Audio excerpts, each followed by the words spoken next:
Specialistai, kurie naudojasi dirbtiniu intelektu, neturi savo proto ir intelekto. Dirbtinis intelektas tai yra priemonė, kuri padeda valdyti informaciją ir sutaupyti savo laiko. Tačiau sprendimus visada priima žmogus, pasitelkdamas savo kompetenciją, žinias ir patirtį. Dirbtinis intelektas pavers tave daugesniu. Visais laikais buvo žmonių, kurie norėjo mokytis ir tobulėti ir kuriems tai nerūpėjo. Dirbtinis intelektas tikrai dėl to nėra kaltas. Įdiegti gerus dirbtinio intelekto sprendimus gali tik didelės korporacijos, o smulkiems verslams pasiekti gerų rezultatų neįmanoma.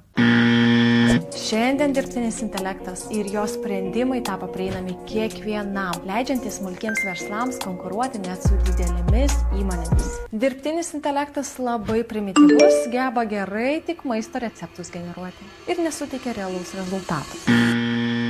Jeigu mokėti juo teisingai ir protingai naudotis, dirbtinis intelektas gali generuoti išskirtinius rezultatus. Ypatingai, kai deriname su žmogaus kūrybiškumu, analitiniu mąstymu, protu, žiniomis ir patirtimi.